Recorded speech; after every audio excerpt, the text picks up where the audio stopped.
This video is brought to you by For Such a Time. The back says, who knows whether you have come to the presidency for such a time as this. Trump's silhouette and great God bless our President Trump. So let's get into your briefing. Alright, Rebels, today's briefing is from the Epoch Times. There's a picture there. A medical worker assists a man seeking treatment at a fever clinic at Huanggang Zhongzhen Hospital in Huanggang in China's central Hubei province on March 27, 2020.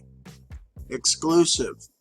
Province in China prepares thousands of hospital beds amid new wave of infections.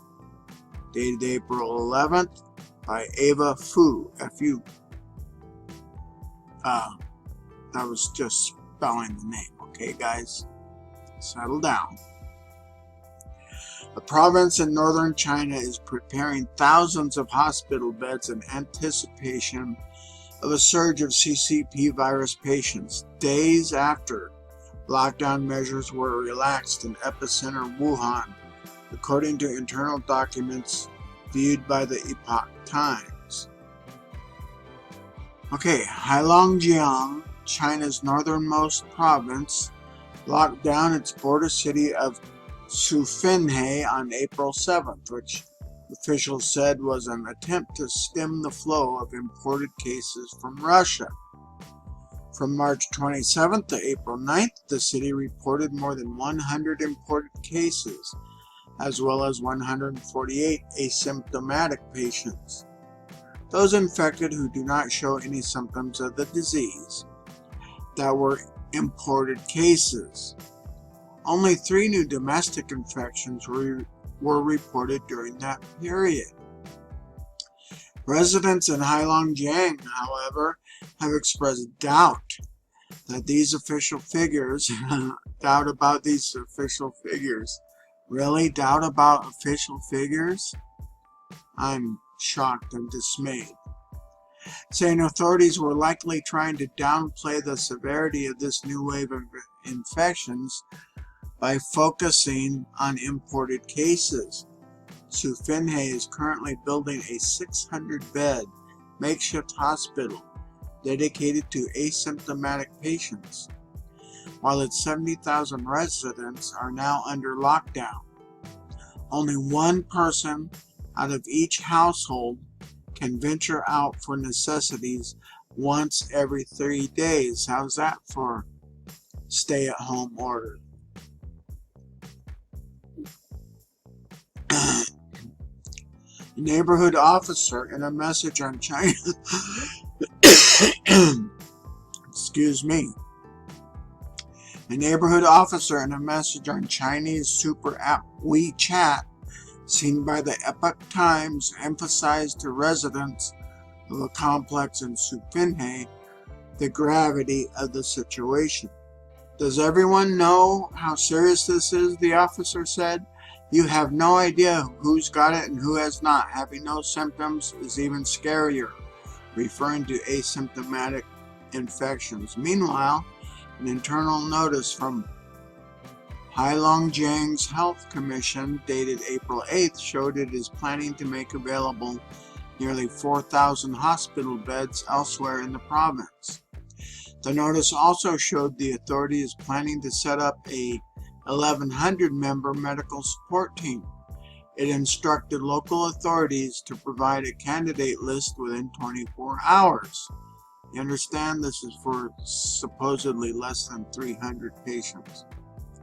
Asymptomatic carriers, up to 25% of all infected individuals, may never show any symptoms but are transmitting the virus, according to Robert Redfield, Director of the U.S. Centers for Disease Control and Prevention. Some other patients are also able to spread the virus 48 hours before they start to feel unwell. Even patients thought to have recovered from the disease could test positive again. On April 10th, South Korea reported 91 cases of patients who contracted the disease again after having previously recovered. Jang Eun-kyung, director of the country's top health agency, said the virus may have been reactivated in those patients. China did not include asymptomatic patients in its daily tally of confirmed cases until April 1st, when it announced 1,541 such patients to be under medical observation.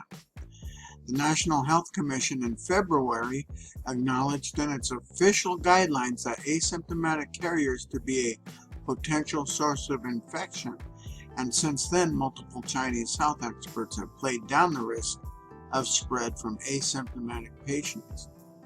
Chinese respiratory expert Yang Zhang, in an interview with state media in early April, said that there may be 10,000 to 20,000 asymptomatic carriers in Wuhan. The interview has since been removed. Official data question. The Chinese regime has reported few new domestic infections in recent weeks, claiming most new cases are from travelers who were infected overseas. Yet a number of Heilongjiang residents have questioned whether the regime was providing the full picture. Yu, who lives in the provincial capital Harbin, wondered if the officials were simply labeling all cases as imported to make light of the outbreak situation.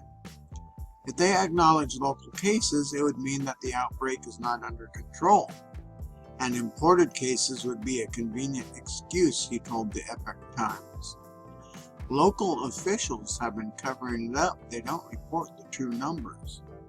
Another Harbin native, Deng, said that her neighborhood is currently under lockdown measures and has a nighttime curfew from 10 p.m.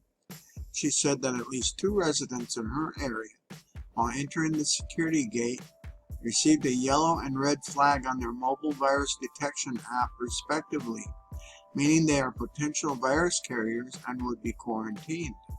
Ding said she didn't dare to ask too much, lest she was accused of not believing in the government.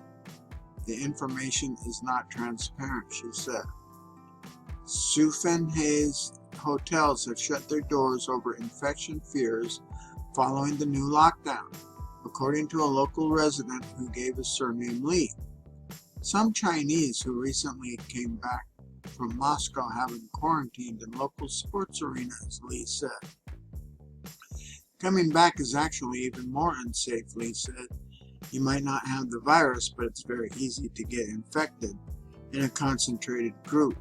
You don't know who may acquire the virus. So, never trust the Chinese communists. I know I don't have to include the Chinese part, but that's who we're dealing with right now, guys. Never trust a Chinese communist. Alright, rebels, remember to like, share, comment, and subscribe. There's your briefing. Go forth and speak freely.